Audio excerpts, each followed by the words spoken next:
ساتھ بیٹھنا ہوگا، پھر جا کے ملک آگے جا سکتے ہیں۔ فدا صاحب، جس طرح کے حالات ہیں معاشی آپ کو پتہ ہے،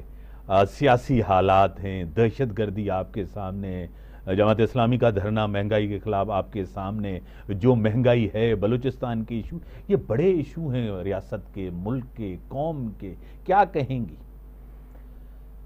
سب مسئلوں کا ایک ہی حل ہے اور وہ ہے پولیٹیکل سٹیبلٹی۔ صحیح۔ جب تک پولیٹیکل سٹیبلٹی ملک میں نہیں آئے گی نا، تب تک یہ جو مرضی کر لیں، یہاں پہ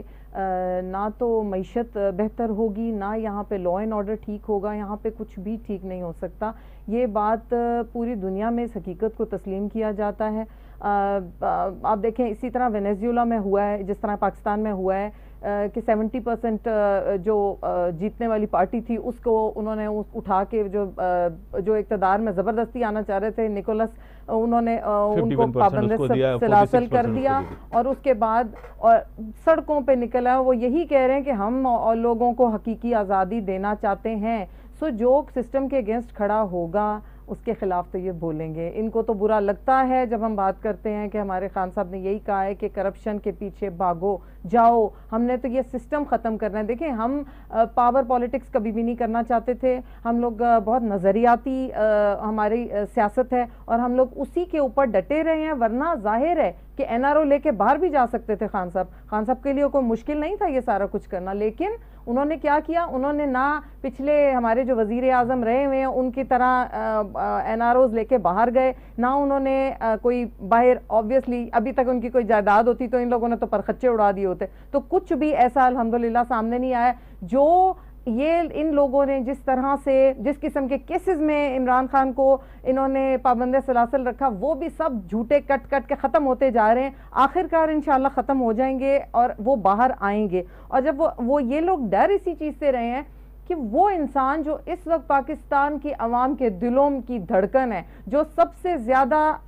اس وقت کی فیمس جو پارٹی ہے اس کا جو لیڈر ہے، وہ اگر باہر آ گیا تو یہ لوگ یہ جو کچھ کہہ رہے ہیں یہ تو وہیں کا وہیں رہ جائے گا نا۔ یہ جو مرضی کہہ رہے ہیں، آج کشمیر کے اندر پی ایم ایل این کی ساری جو ادھر کی پارٹی ہے انہوں نے پی ٹی آئی کے ساتھ وہ ضم ہو گئے ہیں۔ آپ دیکھیں کس طرح یہاں پہ ہم جہاں جاتے ہیں ہمیں وہاں پہ جا کے پتہ چلتا ہے کہ کس طرح لوگ واقعی ہمارے مینڈیٹ کے ہمارے ساتھ کھڑے ہیں۔ آپ یقین کیجئے 8 فروری کو میں حیران تھی جب ہم سے بلہ لے لیا گیا تھا، بلے کا نشان ہم سے چھین لیا گیا تھا۔ یہ کیا غیر جمہوری چیز نہیں تھی کیا؟ اس کے لیے اگر پیپلز پارٹی اتنی جمہوریت کی علم بردار تھی تو کیوں نہیں اس کے لیے آواز اٹھائی تھی ان لوگوں نے؟ اگر ہم سے بلہ لے لیا گیا، ہماری وہ واحد الیکشن تھا کہ ہم سے ہمارا ووٹر جو ہے نا وہ پوچھتا تھا کہ سمبل کون سا ہے، ہم جا کے ووٹ کریں گے۔ ہم نے دیکھا ٹھیک ہے۔ دوسری آپ کو پتا ہے دہشت گردی اس ملک میں فوج کی بڑی قربانیاں ہیں، معصوم لوگوں کی بڑی قربانیاں ہیں، فورسز کی بڑی قربانی ڈیلی بیسس پہ ہو رہی ہیں، اس سے انکار آپ بھی نہیں کرتی، میں بھی نہیں کرتا ایز اے پاکستانی۔ آپ کو پتا ہے کہ کے پی کے اندر ایک ٹارگیٹڈ آپریشن، بڑے پیمانے پہ آپریشن نہیں جس سے ڈسپلیسمنٹ ہو، آپ کو پتا ہے، لیکن پی ٹی آئی کے وہاں چیف ایگزیکٹو علی امین گنڈاپور کا میں تو آپریشن کرنے نہیں دوں گا ٹارگیٹڈ۔ کیا کہیں گی اس کے اوپر؟ دیکھیں عوام کو اعتماد ملی، عوام کو آپ پہ ٹرسٹ ہونا چاہیے، عوام کو ہمیں پتہ ہے آپ عوام کے خیر خواہ ہیں اور آپ عوام کو پروٹیکٹ کرتے آئے ہیں۔ ہم یہی چاہتے ہیں کہ اس طرح عوام کو جب تک آپ لوگ وہ اعتماد میں لیں اور سارا کچھ انشاءاللہ obviously جیسے پہلے ہوتا رہا ہے ابھی بھی ہوگا، ہم تو اسی چیز کو